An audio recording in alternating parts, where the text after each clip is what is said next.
This is the Skoda Slavia Monte Carlo. It sounds pretty fast, right?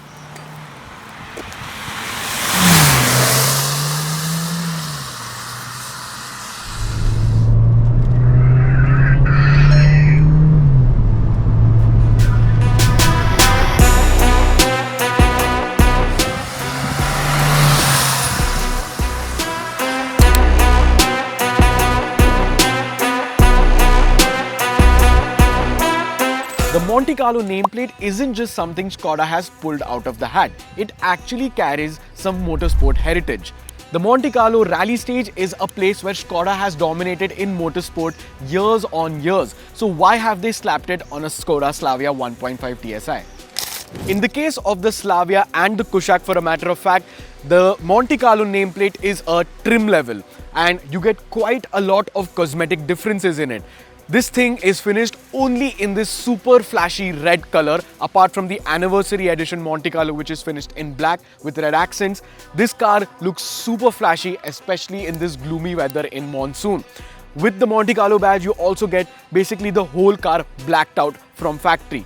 Black grills up front, black trim over here on the front bumper with this little splitter kind of action going on, blacked out wheels, blacked out side skirts, blacked out roof, blacked out mirror caps, an aggressive boot lip spoiler which is also blacked out. The Skoda badging at the rear is blacked out, and you also get a really nice looking diffuser at the back. And yes, it might not have any sort of mechanical differences compared to any other Skoda Slavia 1.5, and I think this is one of my favorite looking sedans in the segment, even compared to a Virtus GT.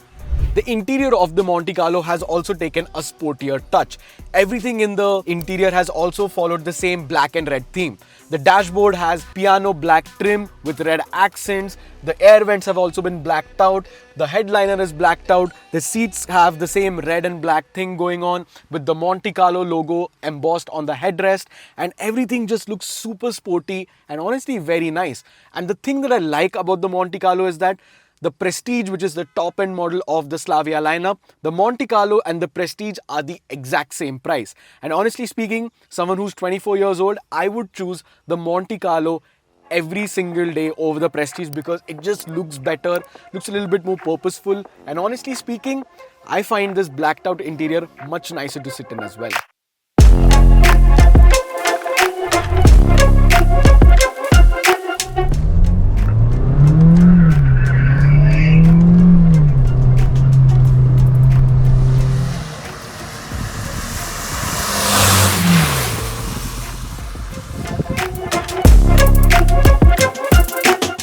Under the hood, you find the 1.5 TSI. Now, the Monte Carlo trim level can be found in the 1.5 as well as the 1 litre TSI. In this case, today we have the 1.5 TSI, and it's mechanically the same to any other 1.5 TSI in the Skoda VW lineup. It still makes 150 horsepower and 250 Nm of torque.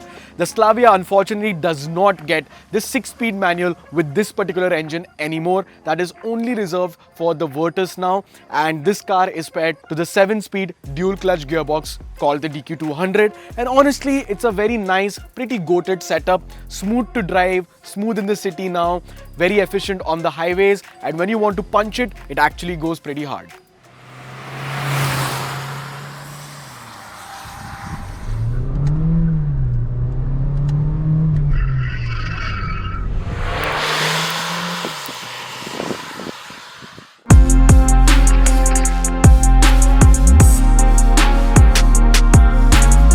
The 1.5 TSI has been around for a couple of years now, and honestly speaking, it's a pretty nice engine. 150 PS, 250 Nm, and this particular car has been paired with the 7-speed DQ200 DSG gearbox. Honestly, it's a car which can do multiple things pretty nicely. It's a jack of all trades but the master of none. The Slavia is a great daily driver. The 1.5 TSI is a super smooth engine. It's very fuel efficient also if you know how to drive it. It also comes with cylinder deactivation technology, so on the highway also you'll get some pretty good numbers. And when you're in a twisty road like this, just put it into sport traction and give it a little bit of gas.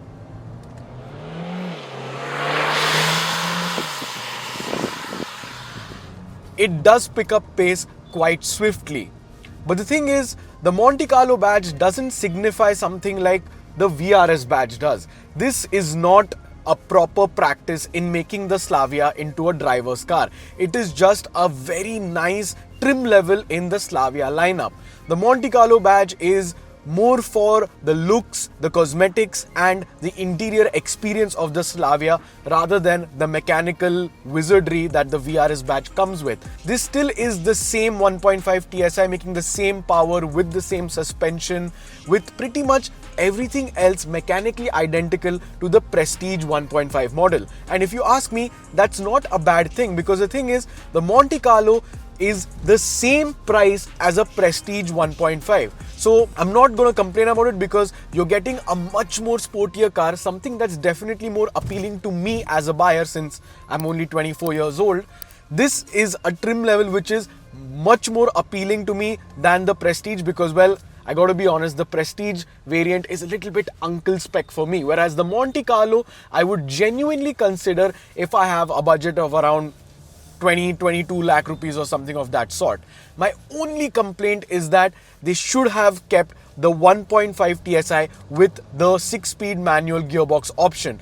That would have actually helped the Monte Carlo badge even more, because the thing is, I would want to drive this car in a spirited manner more often.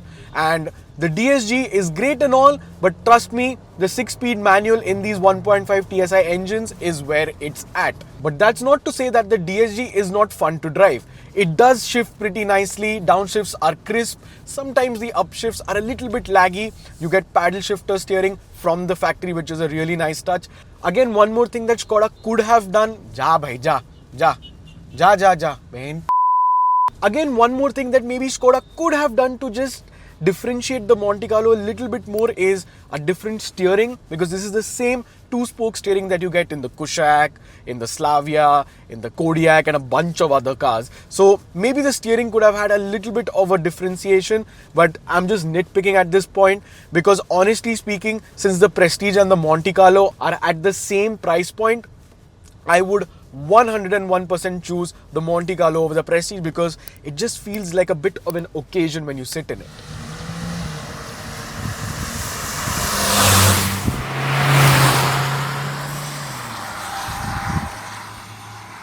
The Monte Carlo badge is nothing new. Skoda has done this before with the Rapid Monte Carlo, and it also did not have any sort of mechanical differences. It only had better aesthetics, and that is the exact same formula that the Slavia and the Kushaq Monte Carlo follow. Maybe Skoda is holding back the Slavia platform for something even more special. Maybe a VRS is on the cards with a bigger engine, better suspension, better brakes, but that is just me speculating. Let us know in the comments down below what you think of the Slavia Monte Carlo. Would you purchase this over the Prestige? Let us know down below. Subscribe to the channel and I'll catch you in the next one.